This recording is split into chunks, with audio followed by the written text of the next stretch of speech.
Welcome to the Lord of the Rings Lorecast, the show that explores the background of Tolkien's amazing world from the very beginning.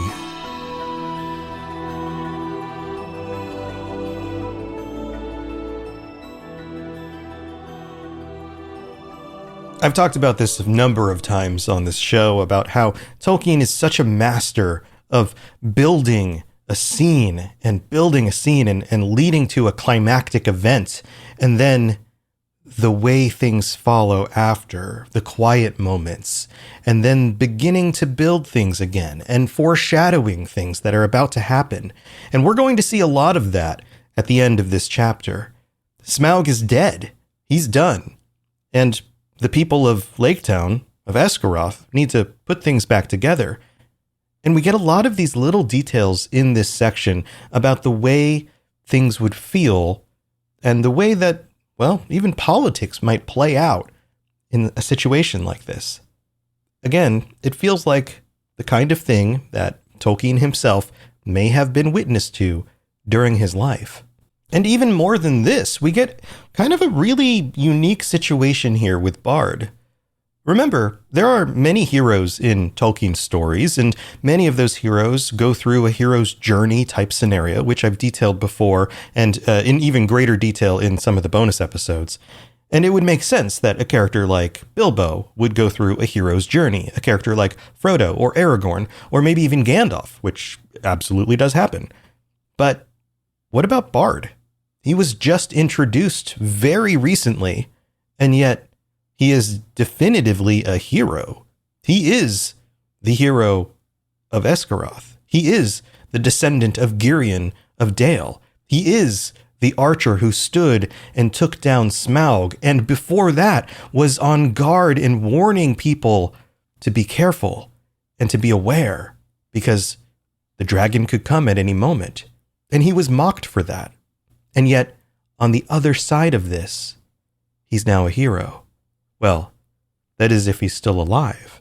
And as always, Tolkien has a reason for every single one of these details, all of the things that he puts into this story, the way the pacing plays out, the way the character development works. All of these things are genius in the way that they weave together into this story, this tapestry that he's creating.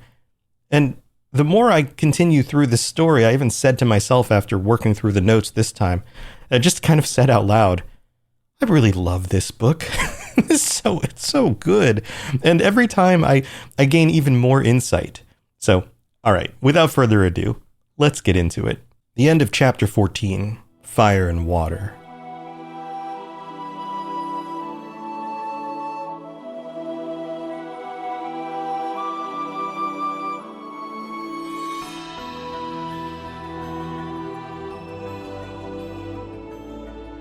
Smaug has just crashed into the water, and fumes and smoke and all sorts of steam are rising all over the place from his destruction, from the quenching of his fires in the lake, but also from the burning of the wood and the town. And we get this moment where everything kind of slows down and gets quiet again. The waxing moon rose higher and higher, and the wind grew loud and cold. This is interesting just to start off with another reference to the moon. Why are we talking about the moon rising higher and higher?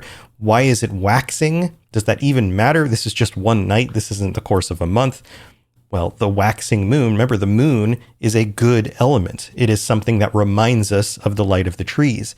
And a waxing moon would be growing in size. Something good just happened. And it's growing higher and higher. And yet the wind grows cold and loud. The environment itself has been disturbed by Smaug crashing into the lake. It twisted the white fog into bending pillars and hurrying clouds and drove it off to the west to scatter in tattered shreds over the marshes, over Mirkwood.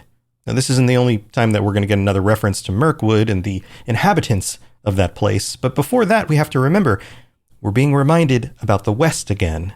The west. Notice that the winds and the smoke and the, well, pillars of white fog that came out of Smaug go off to the west, as if even his evil spirit is being carried to the halls of Mandos. And now that we've kind of officially put Smaug to rest, we have to think about, well, what about the people? What about the people of Esgaroth? What about their town?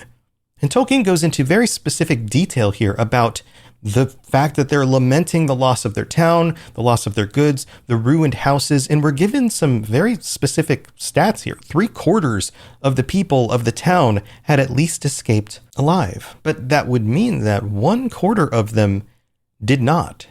And this isn't the only thing that's going to kill anybody, as we soon will find out. They are without shelter or food. The harshness of the environment itself and their wounds and even their emotional trauma is going to play into who continues to survive and who doesn't. And we get these kinds of stats all the time. If you ever listen to a history podcast or watch a history video about a war or something like that on YouTube, you'll see stats about, well, 15% of the population didn't make it, or the bubonic plague killed 1 out of every 3 people. And that framing of this is what makes it hit home more. It's one thing to say, well, 3/4 of the population survived. It's another to say, think about all the people you know.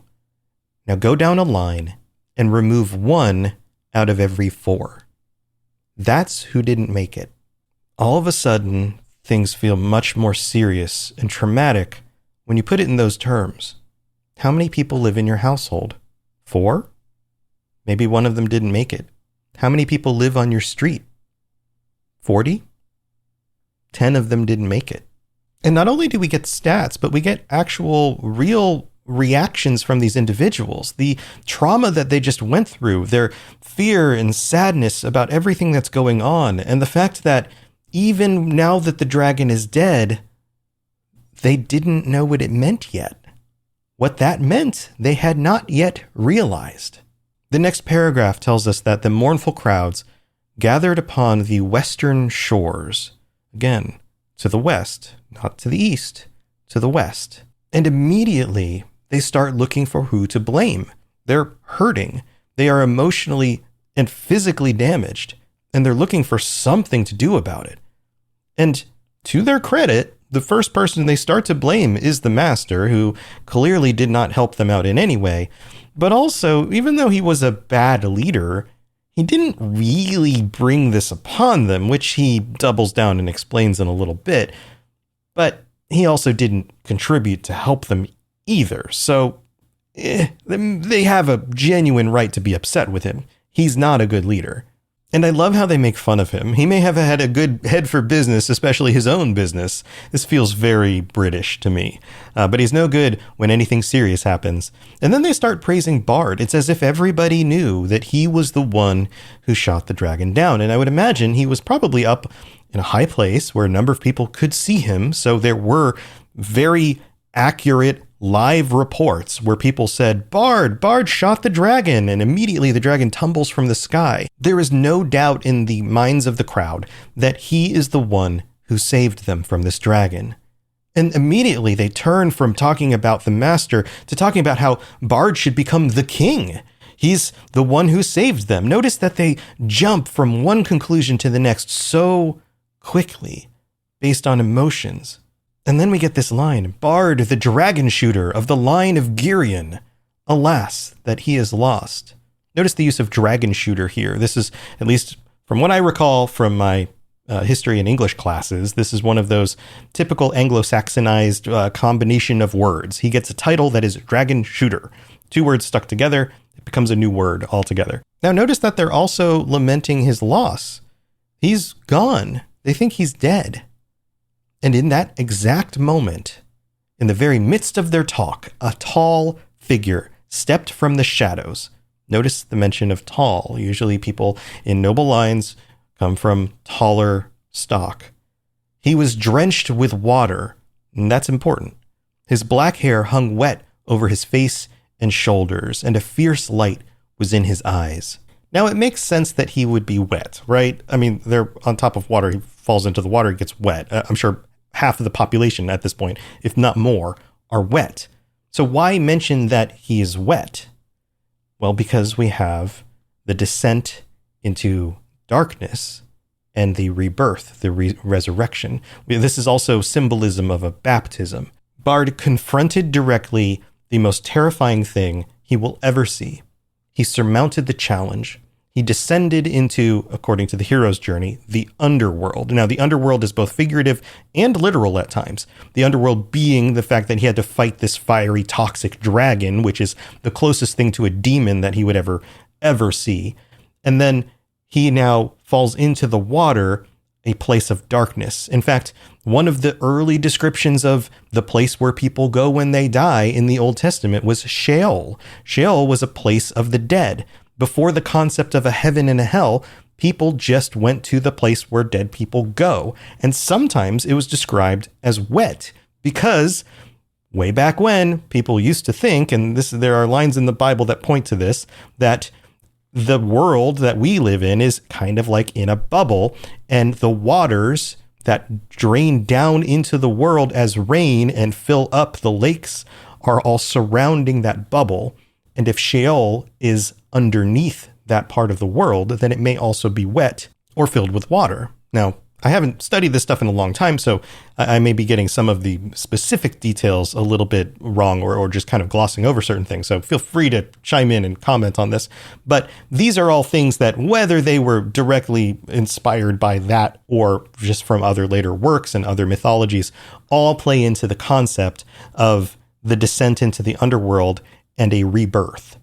This bard is not the bard that we knew previously.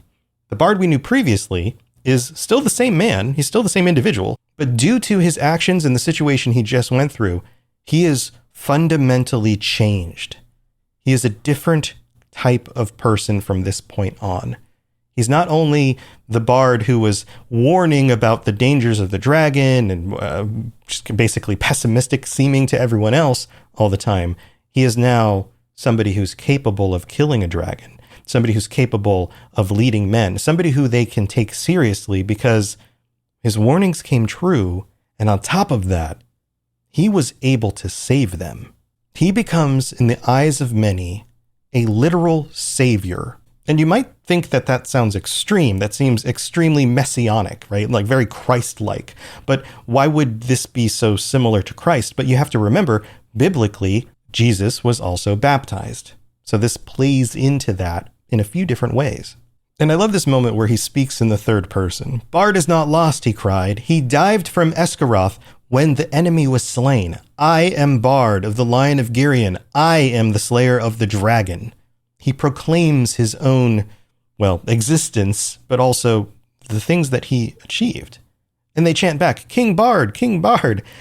And of course, a debate with the master ensues. But before we get to that, there's something that's also very interesting about this section. And it has to not just do with this hero's journey and this Christ-like messianic thing going on with Bard, but also inspiration from other texts. Remember, of course, Tolkien was inspired by these old stories, these old myths, as much as he was by his own Christian beliefs. And Wiglaf, or Wiglaf maybe, because it's, German-inspired Old English kind of language, in Beowulf, which is an interesting thing, right? I'm going to go more into this in the bonus episode, but he's a very similar character. Like Bard, he shows up late in the story. He's the only one brave enough to stand against the dragon. Now, not only one, there are some other archers, but he's like the last remaining one. He's also of a royal lineage, and then after the dragon dies, is somebody who they champion to be their new leader. So very similar here in both of those stories. So I wouldn't be surprised that this wasn't a direct or at least subconscious pull from Beowulf.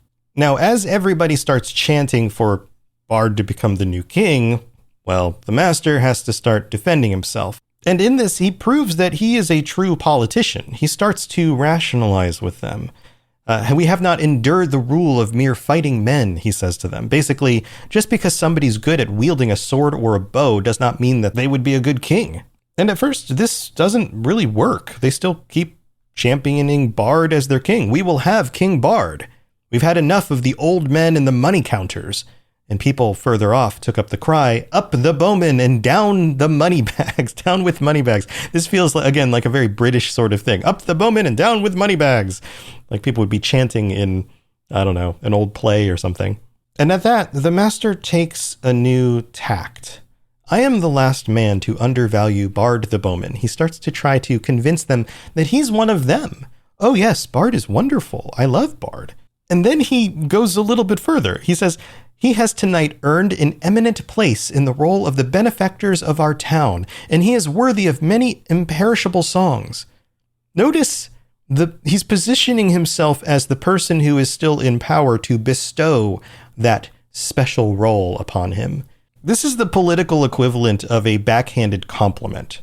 Like, he's not going to give up his own power, but he'll say, oh, well, no, he's wonderful and we should hold him up. Let's all be friends.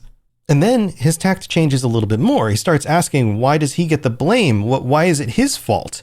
And he starts pointing the finger. He's playing the blame game.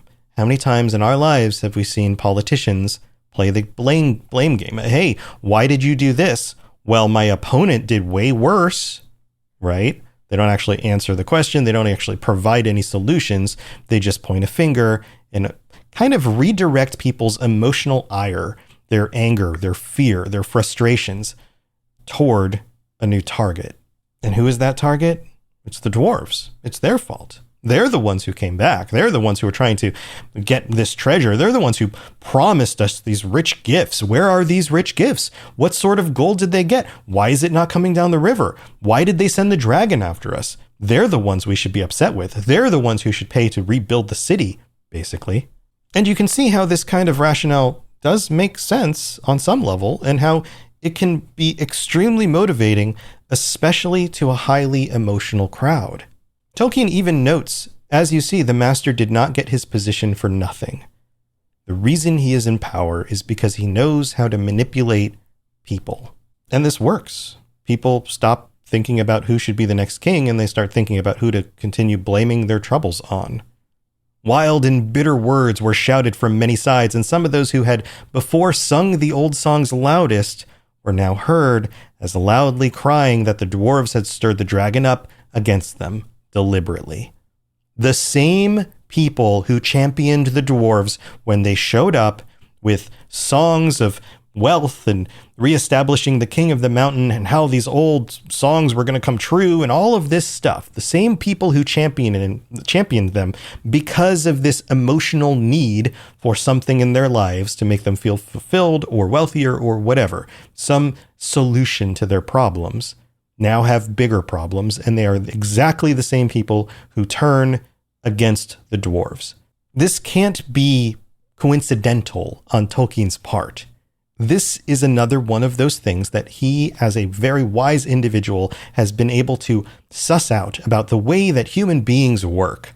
The people who are the most emotionally motivated are also the ones who are the easiest to manipulate, simply because of the fact that they make decisions, and we all do this. This is not a us versus them sort of thing. I'm as emotional as anybody else. We all do this. When we make decisions based on emotion rather than rationality, which is our base operative function, because we are just biological creatures, we often don't make the right decisions. We have to slow down, we have to think about things, and then sometimes we can make better decisions. And Tolkien knew this, and he plays this out in this scenario brilliantly. Bard, the one who was the most rational among them, calls them fools. Why waste words and wrath on those unhappy creatures? And yet, in the very next part of his speech to them, in this little moment, in the very next sentence, we find that his rationale doesn't always hold up. He still jumps to certain conclusions, and it sometimes is faulty. Doubtless they perished first in fire before Smaug came to us. That's a very rational thing to expect. He saw the fire on the mountains for 2 days. He saw that the dragon was attacking them. How would you ever have survived that? He couldn't imagine a way that that would happen. So the rational assumption would be that they're dead. And yet he's wrong. The people, the emotional horde, is wrong for just wielding their pickaxes and their torches or whatever against the dwarves so quickly, but also Bard is wrong in his assumptions using logic. Both things can be faulty, and Tolkien is displaying that here to all of us. It's time for that spring reset. I'm taking a look at everything in my closet and figuring out that, oh no, this absolutely needs to go. And it's about time I replace things so that my clothes aren't older than my 15-year-old. Now you might think that they lasted that long because they were well made, but no, they're in terrible condition. Unlike the new jeans I just got from Quince. Jeans have always been my personal go-to because you can kind of wear them for lots of different things, but maybe they're not your thing. Maybe you're looking for, 100% European linen with insanely soft flow knit activewear fabric. It's definitely getting warmer, and their flow knit activewear is moisture wicking, anti-odor, and soft enough that you'll actually want to wear it every day. So pick out what you want. You can't go wrong because they have prices 50 to 60% less than similar brands. And like I said before, they are high quality. I continue to wear their clothes all the time, and I know that these new jeans are going to last me a lot better than the other things in my wardrobe. And on top of it, they look great. They're so comfortable, and I spent just as much on the jeans that I am now cleaning out of my wardrobe. So if you're looking for something better, just all around better, go check out Quince. So go do it right now. Refresh your wardrobe with Quince. Go to quince.com/ringslore for free shipping and 365-day returns. Now available in Canada too. Go to quince.com/ringslore for free shipping and 365-day returns. Quince.com/ringslore. And in that very moment, it's as if the treasure takes hold a little bit of Bard. He thinks about Dale being rebuilt, filling it with golden bells. But notice that his imagination doesn't take hold of him for enriching himself. This is not a selfish imagination of how to use those treasures. He rationally realizes that the treasures are now unguarded and that he could use that wealth to rebuild Dale, to build back the city that all these people came from, or at least most of them, to provide homes and food and wealth to this community. It's not about his own riches. It's about all of them all together. And at the end of this section, we get this wonderful juxtaposition. Bard heads off to start helping the masses. The master scowls and sits and calls for his men to bring him fire and food. Which of these two individuals is the better leader? Now, it may be true that, signing a king based on their sword arm or their bow isn't always the best thing to do, but to choose a king based on their actual leadership skills, well, that does feel a lot wiser. This next section goes on about how they're basically piecing together shelters and taking care of themselves, and Bard is running around helping people, and we get a real sense of how dire everything is. Shelters could be contrived for few. The master had one, and there was little food. Even the master went short. That's how limited things were. Even the master was a little hungry that night. Many took ill of wet and cold and sorrow that night. Tolkien always includes sorrow in the list of things, well, maybe not always, but often in the list of things that can bring people down and even kill them, especially the elves. Many elves die from sorrow. But these people, too, were suffering in multiple ways, and many of them don't make it through the night. We know that 1 in 4 already did not survive. How many more succumb to sickness and hunger? And yet Bard does the best he can. He takes the lead in the master's name in order to do everything he possibly can. And then he sends off messengers to the forest to seek aid from the king of the elves. And this is a wise decision. They were friends with these elves. They traded down the river all the time. Our perspective of the king of the elves is from the terrible things that the dwarves suffered under him. But from the perspective of the people of Laketown, he's their friend. He's their trading partner. He's also the only place nearby where they could actually get some help within a few days' time. And it turns out that they find a host already on the move within just the first 3 days of the fall of Smaug. Now, what are they doing? Well, we find out that they actually have an army. They've got spearmen and bowmen. They are headed off toward the mountain in order to try to claim the treasure. Now, how would they know this? Well, because they heard from birds, the birds that loved his folk. Remember, elves can communicate with things in nature. They have kind of this natural magical ability to be a little bit more unified with the world around them. Now, the thrush communicating with Bard kind of lends this idea that maybe he has some elven lineage in his blood, potentially. We don't know. But it also foreshadows this idea that, well, birds can communicate and they can tell people things. which now is not a surprise. This is now a common thing. And we see this throughout other works that Tolkien has done. Good birds and also evil birds often spy and convey messages at long distance to individuals. This is how information is spread at long distances, further than somebody could travel themselves, and faster. And I love this little section here that foreshadows so much of what's about to happen. Far over Mirkwood tidings spread. Smaug is dead. Leaves rustled and startled ears were lifted. Even before the Elven King rode forth, the news had passed west right to the pine woods of the Misty Mountains. Bjorn had heard it in his wooden house, and the goblins were at council in their caves. Tolkien is already foreshadowing the events of the way that the climax of this story comes together. The Battle of Five Armies, if you don't know, includes all of these different groups or people. How do they know? Because the birds told them. The threads of the story, everything from the party's journey, is starting to tie together into one gigantic climax that would be so much better than just the fighting of a dragon. It's the unexpected end that's just around the corner. So Bard's messengers find him. He's preparing for war, thinking that he's going to have to fight to take back this treasure. And he receives, and I love this line, the prayers of Bard. Notice the use of prayers here. Prayers don't only have to go to God. You can pray that somebody do something kind for you because you're in need. This is another one of those old-timey uses of the word. And so the elves help. They change their direction. They actually slow down to their credit and don't head off for the treasure, which they think may be defended but may not be defended. This would be the time to get there before anyone else. And yet they head to the town, to the destroyed town, to all of these people who are starving and hungry and without shelter.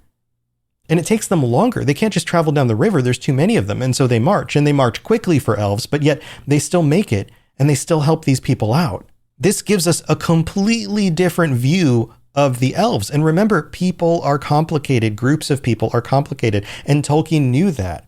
If all we knew about the elves in the forest in Mirkwood, this specific group, was from how they treated the dwarves, we would think that they were always self-interested, they didn't care about anyone else, they didn't ever do anything else for anyone. But in this situation, they do.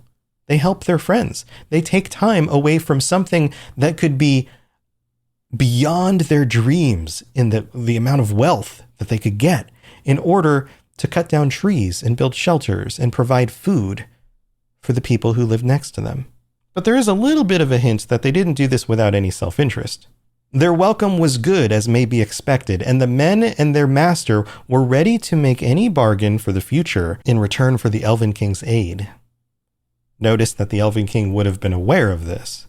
And everything is kind of consolidated together by the end of this chapter. They begin planning their town. The women and children and old and unfit, the master remain behind, while some men with some crafts and elven skill start felling trees and taking care of these plans. What are the plans? To build a new town, but they aren't going to build it where it was before. They build it more north, closer to the shore, because of the dragon's remains.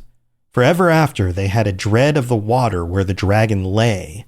He would never again return to his golden bed, but was stretched cold as stone, twisted upon the floor of the shallows.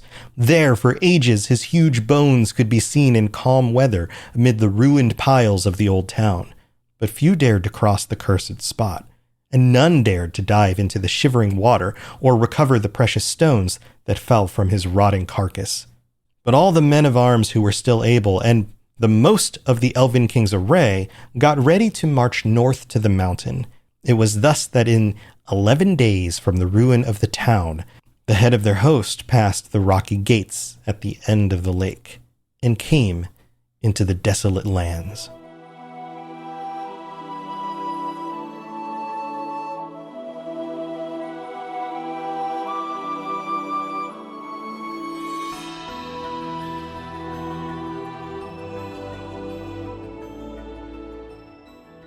Thanks again for tuning into the show. We've had a bunch of new people signing up on Patreon, and I'm so happy to have you here and for your support, and I hope you're enjoying the ad-free episodes and also the bonus episodes. This week, we're going to get a little bit more into this Bard Beowulf connection. Plus, I'm going to respond to a few of your comments and questions. And there's not a lot, but there's a few that I definitely wanted to call out because I thought they were really, really good. So that's coming up in the bonus episode this week if you are one of our patrons who get those. But welcome to Rosie T, Robin, Erica Q, Taylor A, and Kaylin C. Thanks for signing up. So glad that you are here. And I have to read out everybody. For some reason, the organization of this form, when I group all the VIP patrons together, is no longer alphabetical. I don't know why that is, but here, we've got a new order. Fulcrum, you're at the top. Thank you so much. Apollo, David S. These are all our VIP patrons, by the way. Daniel Nightweaver, Capenna, Richard J, TJT, AK, Music Lover, Barney D, Azel Razzle, Lori B, Mason Weathertop, Jezer, Gimli a Break, Divine Madman, Rosie Rose, Ginger Fury, Huon is my hero, Aldarion was right, Averial, Matt, Party Snacks, Single Ent looking for Entwives, Philip M, Norwegianius, Balragius, Hunteress, Chris K, and Bruce W. Thank you so much for your support. Also, we got one more review, a 5-star review on Apple Podcasts. If you are here in the US, I'll read yours out on a future episode if you leave a 5-star review. Also, please rate it even if you're not, or share it with your friends, all of that stuff. This one is from Whitevine in Middle Earth, who says, nice explanation of the books. I love how you explain things in detail and do it in a fun way. Great podcast. Keep up the good work. Nice and simple and such a nice compliment. Thank you so much, Whitevine. All right, that's going to do it for this week. We're getting into the big climax of the book. This is going to be so good. We're going to talk about the Battle of Five Armies and so many other juicy details. I can't wait for it. I hope you continue to join us. And I hope you have a wonderful week. Stay safe out there. I'll see you next time. Thanks for listening to the Lord of the Rings Lorecast. If you'd like to learn more about other fantasy worlds, check out my other podcasts, The Elder Scrolls Lorecast, The Witcher Lorecast, and more at robotsradio.net. If you'd like to reach out, I'd love to hear from you. Send me a note on Twitter at robots_radio or join our amazing community on the Robots Radio Discord. There are links in the show notes, or just search Robots Radio Discord or find the link on robotsradio.net. I'll see you next time.